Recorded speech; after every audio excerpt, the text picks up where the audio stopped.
بسم اللہ الرحمن الرحیم نحمدہ ونصلی علی رسولہ الکریم اما بعد۔ محترم بھائیوں، بزرگوں، دوستو،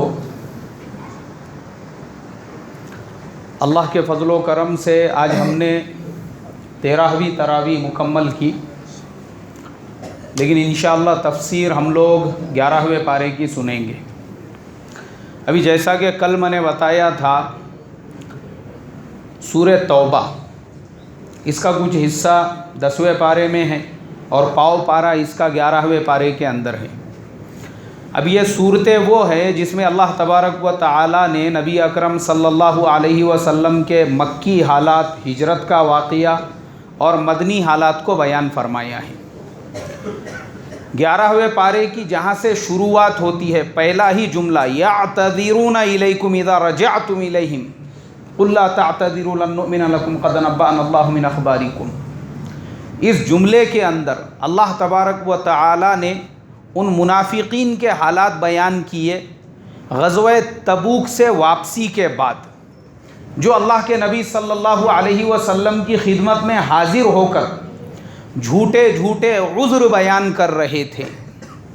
اب یہ واقعہ سمجھنا ضروری ہے، تب آپ کو اس آیت کا شان نزول سمجھ میں آئے گا۔ مکہ مکرمہ کی فتح کے بعد، یعنی فتح مکہ کے بعد مدینہ منورہ جب اللہ کے نبی صلی اللہ علیہ وسلم لوٹے، اب مکہ فتح ہو چکا تھا الحمدللہ، اس کے بعد کا یہ واقعہ ہے۔ اللہ کے نبی صلی اللہ علیہ وسلم کو یہ اطلاع ملی کہ روم کا جو بادشاہ ہے اس نے ملک شام، نجران، وہ پورے علاقے کی فوجوں کو اور ان کو سب کو اپنے ساتھ میں لے کر ایک بہت بڑے لشکر کے ساتھ مدینہ منورہ کے اوپر حملہ کرنے کی تیاری کر رہا ہے۔ اللہ کے پیارے حبیب صلی اللہ علیہ وسلم نے صحابہ سے جب مشورہ کیا تو صحابہ نے کہا، اے اللہ کے نبی، ہم لوگ خود مدینہ سے باہر نکلیں گے اور اس کو وہیں پر روکیں گے، نجران کے علاقے میں۔ اس کو انگلش کے اندر نیزران کہتے ہیں۔ کرسچن لوگوں کے اندر اس کی بہت بڑی ہسٹری ہے، بائبل میں بھی اس کا سب تذکرہ ہے، اور وہ مشہور و معروف جو ہے وہاں کے واقعات ہیں، اس کو وہ لوگ نیزران کہتے ہیں، ہم لوگ اس کو نجران کہتے ہیں۔ تو وہ جو نجران کا علاقہ، وہ پورا کا پورا علاقہ پیور جو عیسائی تھے ان کا علاقہ سمجھا جاتا تھا۔ اللہ کے نبی صلی اللہ علیہ وسلم نے مشورے کے بعد یہ طے کیا کہ ٹھیک ہے، ہم لوگ خود تبوک پہنچیں گے، اور تبوک پہنچنے کے بعد روم، شام، نیزران، یہ پورے علاقے کی جو فوجیں ہیں ان کو وہیں پہ روک دیں گے، مدینہ آنے ہی نہیں دیں گے۔ اب اس کے لیے اللہ کے نبی صلی اللہ علیہ وسلم کو بڑے لشکر کی ضرورت تھی، تو آپ نے اعلان فرما دیا کہ دیکھو، تبوک کا سفر ہے، لمبا سفر ہے، اس لیے کوئی عذر نہیں چلے گا، تمام لوگ جتنا ہو سکتا ہے اس کے لیے تعاون بھی کرے اور ساتھ میں چلنے کی تیاری بھی کرے۔ اب صحابہ اکرام نے وہ تبوک کے واقعات ہم لوگ بارہا سنتے۔ حضرت ابو بکر صدیق رضی اللہ تعالیٰ عنہ گھر کا پورا مال لے کر آ گئے، حضرت عمر فاروق آدھا مال لے کر آ گئے، اور جس کی جیسی استطاعت تھی، حضرت عبد الرحمن ابن عوف کا قافلہ ابھی ملک شام سے آیا تھا، وہ پورا انہوں نے جتنا بھی اس کا مال تھا وہ تبوک کے تیاری کے لیے دے دیا۔ اب یہاں پہ جو باغات تھے وہ پکے پکائے ہوئے تھے، کھجوروں کے باغات، سال بھر کا جو سیزن ہوتا ہے وہ بالکل منہ پر تھا، اور گرمی شدت کی، اور ایسے وقت میں اللہ کا جب حکم آیا تو منافقین ایک دوسرے سے کہا کرتے تھے، لا تنفروا فی الحر، گرمی میں مت نکلو، عذر کرو اللہ کے نبی کے سامنے۔ تو قرآن میں اللہ نے آیت نازل کی، کہا یہ کہتے ہیں، لا تنفروا فی الحر قل نار جہنم اشد حرا، جہنم کی جو آگ ہے وہ اس گرمی سے بھی زیادہ سخت ہے۔ یہ گرمی تو برداشت کر سکتے ہیں، لیکن جہنم کی آگ برداشت کر سکتے ہیں کیا بھائی؟ نہیں برداشت کر سکتے ہیں۔ تو قرآن میں اللہ نے یہ آیت نازل فرمائی۔ اب اس کے بعد صحابہ اکرام میں سے ایسا ایک بھی نہیں تھا جو اس غزوے میں شریک نہ ہوا ہو۔ صحابہ اکرام رضوان اللہ تعالی علیہم اجمعین پورے کیا پورے، اور ان کے علاوہ صحابہ کے جو بدری صحابہ تھے، احد میں جو جنہوں نے شرکت کی تھی، بوڑھے بڑے بچے سارے کیا سارے تبوک میں اللہ کے نبی صلی اللہ علیہ وسلم کے ساتھ میں روانہ ہو گئے۔ لیکن 3 صحابی جو بدری صحابی تھے، ایک دم سچے پکے مسلمان تھے، ان کے اندر رتی برابر بھی نفاق نہیں تھا۔ وہ 3 جو صحابی تھے، اس میں ایک حضرت کعب ابن مالک رضی اللہ تعالیٰ عنہ، ہلال ابن امیہ اور مرارہ ابن ربی، یہ 3 صحابی مدینہ کے اندر رک گئے۔ ان کے علاوہ اگر کوئی تھا تو وہ صرف منافقین تھے، باقی مسلمان ایک بھی باقی نہیں تھا۔ اب یہ بھی 3 جو رک گئے تھے، ان میں حضرت کعب ابن مالک فرماتے ہیں کہ میں روزانہ یہ ارادہ کرتا تھا کہ آج میں تیاری کر کے صبح صبح نکل جاؤں گا، اللہ کے نبی ابھی تو قریب پہنچے ہوں گے، میں جا کے ان سے مل لوں گا۔ لیکن ایسا کرتے کرتے اللہ کے نبی صلی اللہ علیہ وسلم بالکل تبوک کے قریب پہنچ گئے۔ اور یہاں پہ ان کا حال یہ تھا، وہ خود فرماتے ہیں اس سے پہلے کبھی بھی میرے پاس 2 اونٹنیاں نہیں تھی، میرا باغ بھی بالکل پک چکا تھا، یہ ساری چیزیں میرے سامنے تھی، اس وجہ سے میرا دل وہ آمادہ نہیں ہوا، یعنی وہ مجھے ٹالتا رہا کہ کل نکلوں گا، پرسوں نکلوں گا۔ اور اللہ کے نبی جو ہے وہ تبوک میں پہنچ گئے۔ وہاں پہنچنے کے بعد اللہ کے نبی نے پوچھا بھی کہ میں کعب ابن مالک کو نہیں دیکھ رہا ہوں۔ کسی نے کہا اے اللہ کے نبی، دنیا کی محبت، باغات کی محبت نے ان کو روک دیا، تو فوراً ایک دوسرے صحابی کھڑے ہوئے، انہوں نے کہا اے اللہ کے نبی، ایسا نہیں ہے، کعب اس قسم کے انسان نہیں ہے کہ دنیا کی محبت اور باغات کی محبت ان کو روک دے، ضرور کچھ نہ کچھ عذر رہا ہوگا جس کی وجہ سے وہ نکلنے سے ابھی تک وہ نکلے نہیں، اور جس کی وجہ سے وہ ہمارے ساتھ میں شریک نہیں ہوئے۔ دیکھو یہ صحابہ کی صفت تھی کہ اپنا کوئی بھائی اگر کسی وجہ سے نہیں نکلا ہے یا کوئی عذر ہے تو صحابہ اس کی طرفداری کے لیے اور اس کی تائید کے لیے اس طریقے سے ان کی پردہ پوشی کرتے تھے۔ اور ہمارا زمانہ ایسا اندھے بہروں کا زمانہ ہے، اگر کسی کا کوئی عیب یا اس کے اندر نہیں بھی ہے اور کسی نے اس کا تذکرہ چھیڑ دیا تو سننے والا اپنی طرف سے ڈبل اس کو نمک مرچ لگا کے بیان کرتا۔ کسی نے بولا رے بھائی وہ نہیں آیا، ہاں وہ اس کی دکان کی وجہ سے نہیں آیا ہوں گا، تو فوراً دوسرا بولیں گا ہاں پلاٹنگ کا بھی دھندا شروع کرا بولتے اس نے، ہاں بہت بیزی ہو گیا آج کل، وہ نئے نئے کاروبار چل رہے بولے اس کے، بہت دنیا میں لت پت ہو گیا، اس کے لیے نہیں آیا بولے وہ۔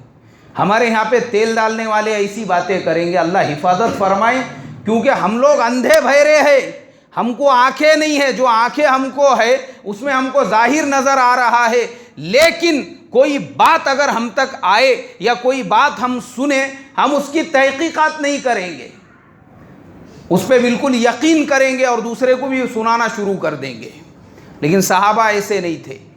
جب کسی نے کہا کہ باغات کی محبت اور اونٹنیوں کی محبت نے ان کو روک دیا تو فوراً دوسرے نے کھڑے ہو کر کہا اے اللہ کے نبی ایسا نہیں ہے، کعب ابن مالک تو وہ ہے جو ہمارے ساتھ بدر میں بھی شریک تھے، کچھ عذر رہا ہوگا جس کی وجہ سے نہیں آئے۔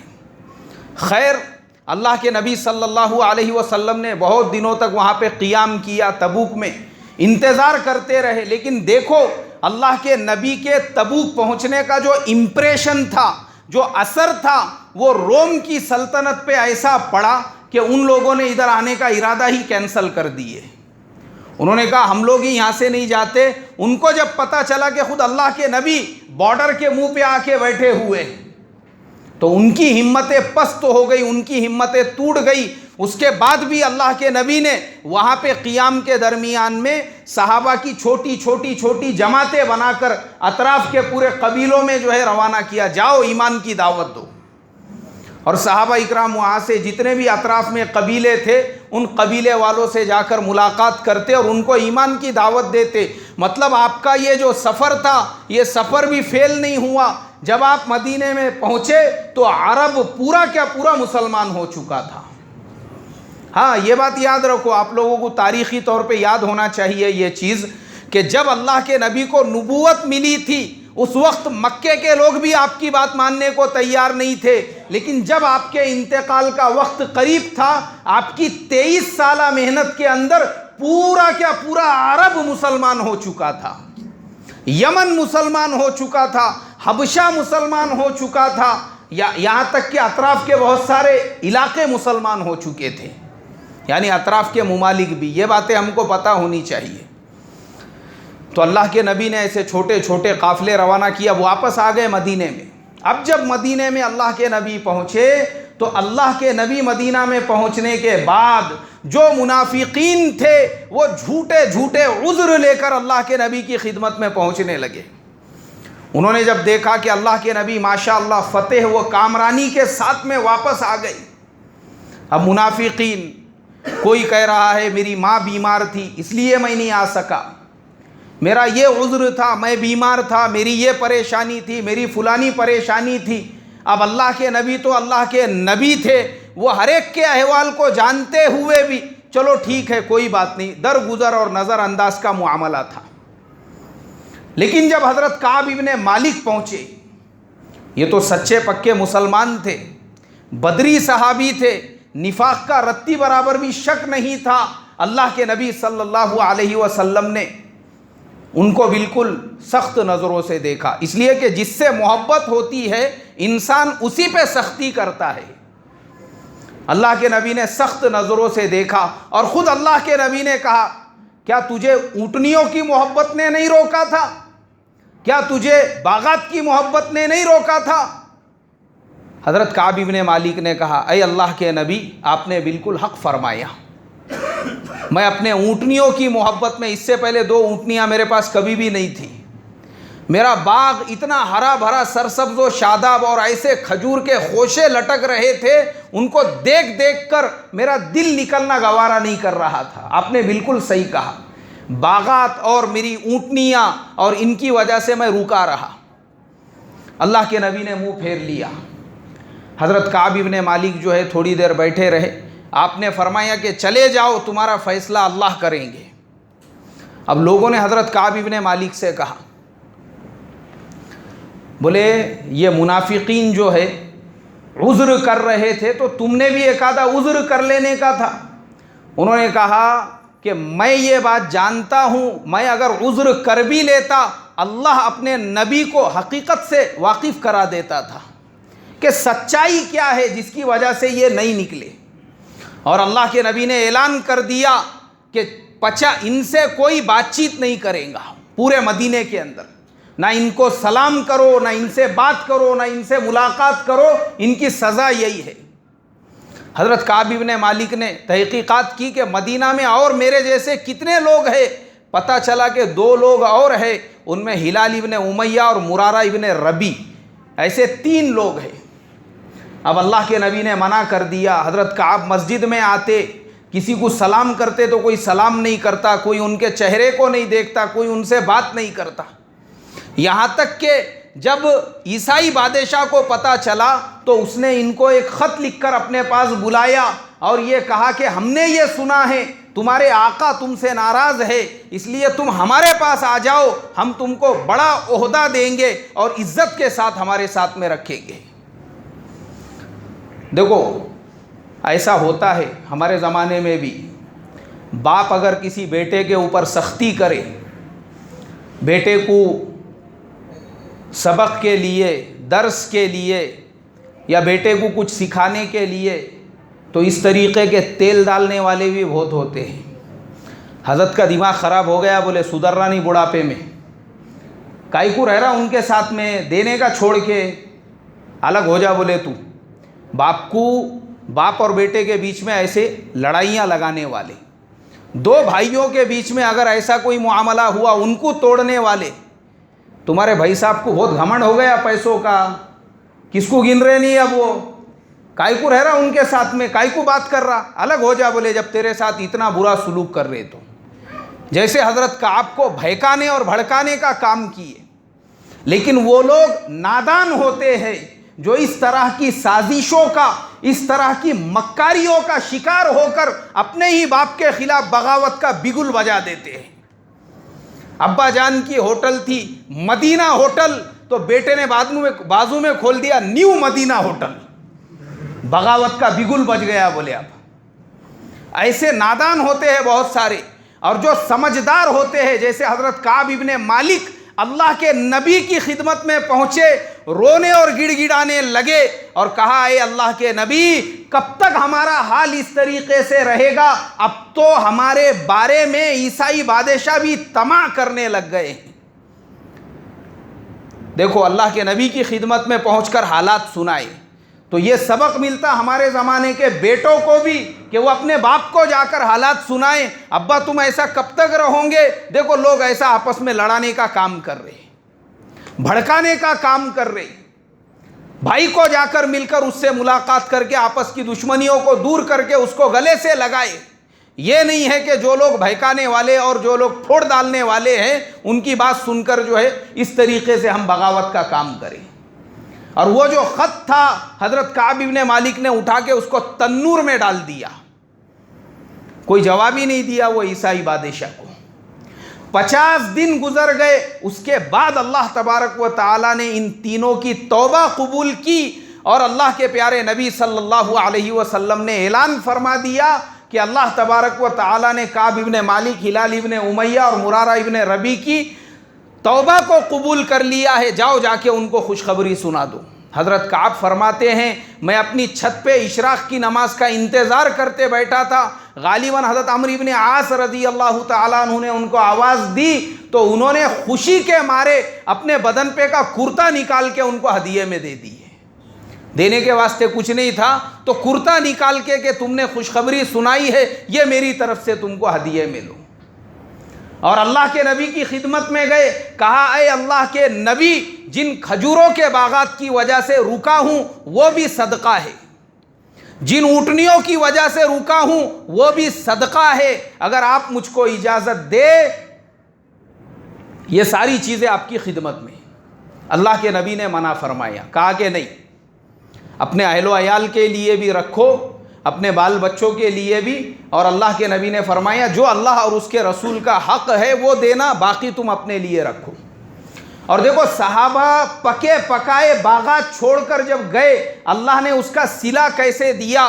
اس سال پورے مارکیٹ کے اندر کھجوروں کا شارٹیج ہو گیا، اور مدینے کے اندر ایسا اسٹاک ہوا صحابہ کے باغات کے اندر کہ باہر کے جو تاجر تھے وہ مدینے میں آ کر مارکیٹ سے ڈبل ٹیبل اور 4 گنا ریٹ کے اندر وہ کھجور خریدنے لگے. اللہ نے ریٹ بڑھا دیا صحابہ کی کھجوروں کا، حالانکہ وہ یہ سوچ کر نکلے تھے کہ پکے پکائے باغات ہیں اب ان کو چھوڑ کے کیسا جائیں گے، لیکن اللہ نے ضائع کیا کیا بھائی. اس سے پتہ یہ چلا کہ اللہ کے دین کی خاطر کوئی بھی مسلمان اگر کوئی قربانی دیتا ہے اللہ اس کی قربانی ضرور لیتے ہیں، لیکن اللہ تبارک و تعالی غیور ہے، اس کا بدل اس کو ضرور دیتے ہیں. ہاں بدل دیتے ہیں اللہ تبارک و تعالی، اللہ نے ایسا بدل عطا فرمایا. اس کے لیے محترم بزرگوں دین کے راستے میں، دین کے معاملات میں، دین کی خاطر چاہے اپنے وقت کی قربانی ہو، مال کی قربانی ہو، وہ دینے سے ایمان والے نے ہچکچانا نہیں کہ میں ایسا چلے جاؤں گا یا میں ایسا کر دوں گا تو پھر اس کا کیسا اس کا کیسا. اللہ ضائع نہیں کریں گے، اللہ غیور ہے، اللہ دونوں جہانوں میں اس کا اجر عطا فرمائیں گے. اب اس کے بعد ہم آگے بڑھتے ہیں. اللہ کے نبی چلے گئے تبوک کے سفر پہ. اللہ کے نبی کی غیر حاضری میں کیا ہوا مدینے میں یہ بھی ہم کو معلوم ہونا چاہیے، کیونکہ میں نے پہلے ہی بتایا مدینے کے اندر مسلمان تو کوئی باقی نہیں رہا، 3 لوگ تھے، ان کے علاوہ منافقین کی بہت بڑی جماعت تھی. اب منافقین نے مسجد قباء اس سے تھوڑے دوری کے اوپر ایک نئی مسجد کی تعمیر کی. اس مسجد کا نام تھا مسجد زرار. وہ مسجد کی تعمیر شروع ہو گئی، اور وہ تعمیر کیوں ہوئی اس کے پیچھے کا بیک گراؤنڈ بھی آپ کو پتہ ہونا چاہیے. اللہ کے نبی صلی اللہ علیہ وسلم ہجرت کر کے مکہ سے جب مدینہ پہنچے تو مدینے کے اندر ایک آدمی تھا، اس کا نام تھا ابو عامر راہب. وہ عیسائی راہب تھا، راہب کہتے ہیں سنیاسی کو. عیسائی مذہب کا اپنے آپ کو وہ بہت بڑا جانکار سمجھتا تھا. اس نے اللہ کے نبی سے مناظرہ کیا، اللہ کے نبی سے سوال جواب کرنے لگا، لیکن اللہ کے نبی تو اللہ کے نبی تھے، آپ کے پاس ہر چیز ٹھوس اور اللہ کی طرف سے تھی. آپ نے اس کو ایسے جوابات دیے، خاموش ہو گیا. جب اس کو کچھ جواب نہیں ملا تو اس نے خود بددعا کی اور یہ کہا اگر تم حق پر ہو تو میں ایسی ویران جگہ پر مروں گا کہ میری ناش کا بھی کسی کو ٹھکانہ نہیں چلے گا، اور اگر میں حق پر ہوں اور میرا دین حق پر ہے اور تم جھوٹے ہو تو تمہارا پھر ویسا حشر ہوگا. یہ بول کے وہاں سے نکل گیا. لیکن چونکہ اللہ کے نبی کا جو دین تھا اس کی جلن میں، اس کے حسد میں وہ خاموش نہیں رہا. یہ جتنے واقعات ہوئے تبوک کا اور باقی، یہ سب کے پیچھے وہ جو ابو عامر راہب تھا اسی نے عیسائی بادشاہوں کو بھڑکا بھڑکا کر مدینے پہ حملہ کرنے کے لیے تیار کیا تھا. کہا کہ تم سارے کے سارے ایک ہو کر مدینے پہ حملہ کرو، مسلمان تمہارا جواب نہیں دے سکتے. اور جب اللہ کے نبی تبوک کی طرف نکل گئے، اس کے بعد اس نے مدینے کے اندر جتنے بھی منافقین تھے ان کو جمع کیا، اور جمع کرنے کے بعد وہ سارے کے سارے منافقین سے یہ کہا کہ تم محمد صلی اللہ علیہ وسلم کی مسجد میں نماز کیوں پڑھتے ہو؟ تم اپنی ایک سیپریٹ مسجد بناؤ، اپنی ایک پرائیویٹ لمیٹڈ مسجد بناؤ اور اس کے اندر عبادت کیا کرو. اب اللہ کے نبی صلی اللہ علیہ وسلم جب تبوک سے واپس پہنچے قبا، تو چونکہ قبا کے اندر آلریڈی ایک مسجد تھی، اور قبا کی جو مسجد ہے تقریباً ہمارے یہاں سے حج کے لیے جو جانے والا حاجی ہے، ہر حاجی قبا کے مسجد میں حاضری دیتا ہے اور قبا کے مسجد میں نماز پڑھتا ہے. اور مدینہ جب ہم لوگ جاتے ہیں تو پہلے قبا ہی آتا ہے، اور اللہ کے نبی نے مسجد نبوی سے پہلے مسجد قبا کی بنیاد رکھی تھی. آپ جب مکے سے ہجرت کر کے مدینہ پہنچے تو پہلے قبا میں پہنچے تھے اور قبا کے اندر مسجد کی بنیاد رکھی اور پھر آپ مدینہ پہنچے.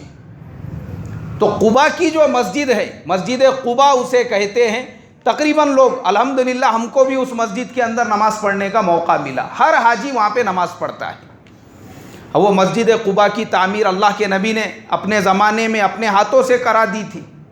اب یہ منافقین نے اس کے قریب میں جو مسجد زرار کی تعمیر کی تھی، ان کا مقصد یہ تھا اللہ کے نبی کو ہی وہاں پر بلایا جائے اور پہلی نماز اللہ کے نبی سے ہی پڑھائی جائے. اب اللہ کے نبی تبوک سے واپس پہنچے قبا میں. قبا میں پہنچنے کے بعد یہ منافقین کی جماعت آئی اللہ کے نبی کے پاس اور آ کر یہ کہا کہ ہم لوگوں نے بھی ایک مسجد کی تعمیر کی ہے، آپ چل کر اس مسجد کا افتتاح فرما دیں تاکہ ہم لوگ اس مسجد کے اندر عبادت کر سکے.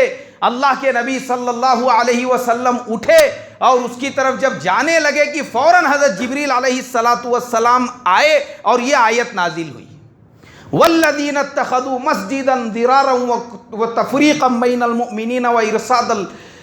یہ آیت جب نازل ہوئی والذین اتخذوا مسجدا ضرارا وکفرا وتفریقا بین المؤمنین وارصادا، اللہ کے نبی صلی اللہ علیہ وسلم رک گئے. وارصادا لمن حارب اللہ، اللہ کے نبی کو روک دیا حضرت جبریل نے. کہا کہ یہ مسجد نہیں ہے، یہ مسجد کے نام پر وَتَفْرِيقًا بَيْنَ الْمُؤْمِنِينَ، مسلمانوں کو توڑنے کے لیے اور مسلمانوں میں پھوٹ ڈالنے کے لیے انہوں نے ایک عمارت کی تعمیر کی ہے، اس کو مسجد مت کہو. اللہ اور اس کے رسول کے ساتھ میں جنگ کرنے کے لیے لمن حارب اللہ روک دیا انہوں نے.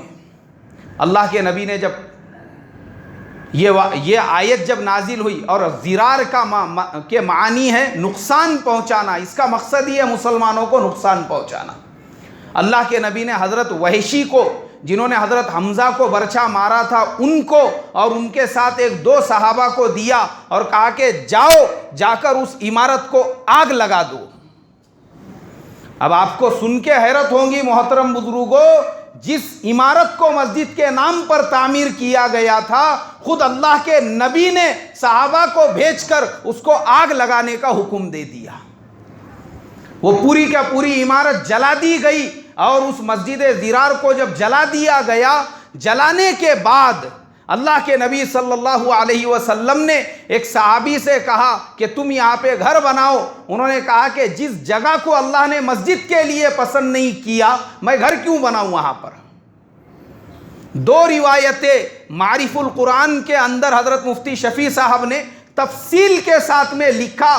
بعد میں جس نے وہاں پہ گھر بنایا اس کے گھر کے اندر کوئی اولاد زندہ نہیں رہتی تھی, انہوں نے بھی وہاں سے گھر ہٹا دیا. وہ جگہ آج 1450 سال کے بعد بھی مسجد قباء کے قریب میں وہاں پہ ویسی ہی ہے جیسی اللہ کے نبی کے زمانے میں تھی.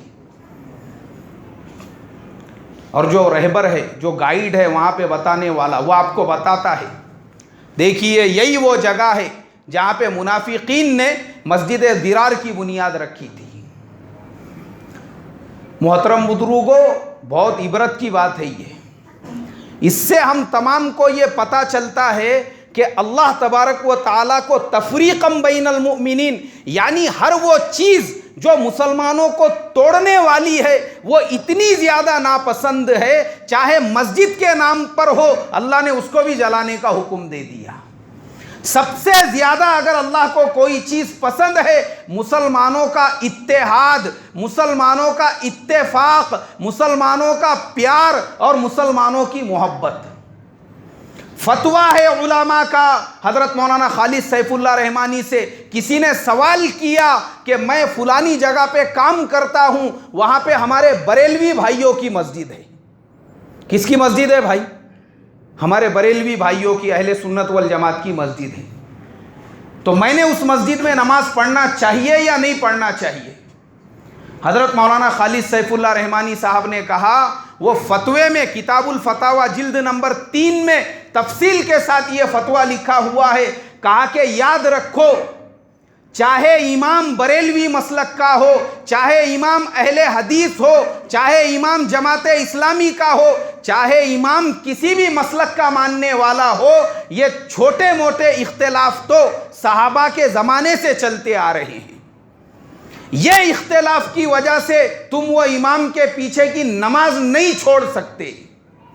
امام کیسا بھی ہو, امت میں اتحاد کے لیے تم کو اسی امام کے پیچھے نماز پڑھنا پڑے گی.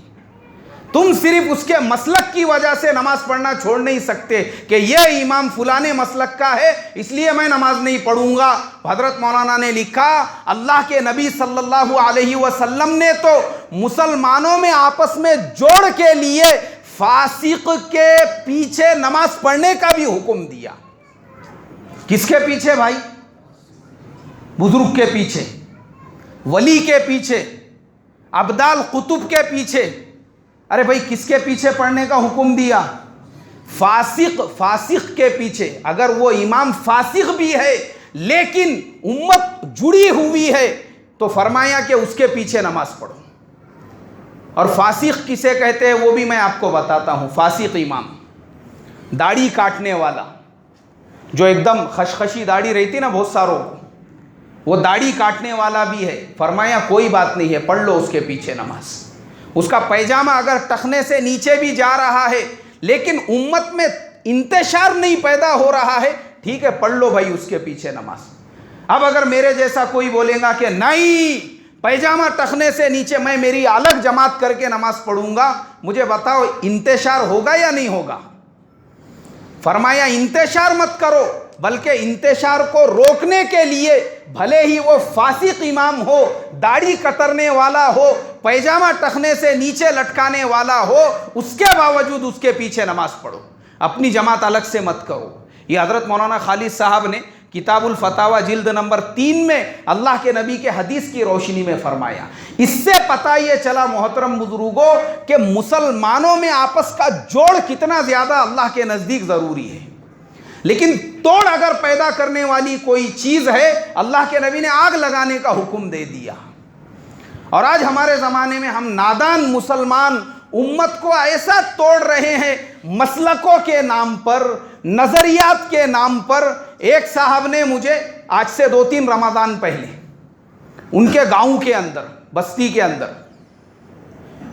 تراویح کی نماز کے لیے انہوں نے کوئی نئے امام صاحب کو لے کر آ گئے مسجد کے ذمہ داروں نے. اب وہ امام صاحب تھوڑا درود شریف وغیرہ پڑھنے والے بھی تھے، اس کے علاوہ جو ہے وہ 2-3 مرتبہ دعا کرتے تھے۔ تو کچھ ساتھیوں نے بولے عید کی نماز بھی وہ امام صاحب ہی عیدگاہ کے اندر پڑھانے والے ہیں، میرے سے پوچھے انہوں نے۔ تو بولے ہم نے ایک 5-50 جو ساتھی ہے، ہم نے مشورہ یہ کرے کہ ہم ان کے پیچھے نماز نہیں پڑھیں گے بلکہ کھیت میں جا کے اپنی دوسری نماز کریں گے، عید کی نماز۔ میں نے کہا بھائی وہ امام صاحب مطلب ایسا کون سا عمل ہے جو قرآن حدیث کے خلاف ہے؟ بولے نہیں وہ درود سلام 2-3 بار پڑھتے۔ میں بولا بھجن کیرتن تو نہیں کرتے نا؟ بھجن کیرتن درود سلام ہی پڑھتے نا 2-3 بار؟ نہیں بولے وہ 3-4 بار دعا بھی کرتے، دعا ہی کرتے نا۔ میں بولا کوئی پرارتھنا تو نہیں کرتے؟ پھر کیا مسئلہ کیا ہے اس کے اندر؟ ہمارے بڑوں نے لکھا ہے کہ فروعی اختلاف، اس کو فروعی اختلاف بولتے۔ کون سا اختلاف بولتے بھائی اس کو؟ فروعی اختلاف۔ یہ صحابہ کے زمانے سے چلتے آ رہا ہے، قیامت تک چلیں گا، لیکن اس کی وجہ سے اگر تم یہ کرو گے کہ گاؤں چھوٹے چھوٹے رہتے، وہ امام کے پیچھے نماز پڑھنا چھوڑ کے ہم 5-50 کھیت میں پڑھیں گے، یاد رکھو قیامت تک کے دشمنی کی بنیاد پڑیں گی گاؤں کے اندر۔ اور یہ دشمنی 2 برادریوں کی دشمنی ہوں گی، خاندانوں کی دشمنی ہوں گی، آپس کی دشمنیاں ہوں گی۔ پہلے تو مسلمان گاؤں میں کم ہوتے ہیں، ایک دوسرے کی صورت بھی نہیں دیکھیں گے۔ اس لیے فتنہ مت پیدا کرو، اسی امام کے پیچھے عید کی نماز پڑھو، اس لیے کہ اللہ کو امت کا اتحاد زیادہ پیارا ہے امت کے توڑ سے زیادہ۔ اللہ کو توڑ پسند نہیں ہے۔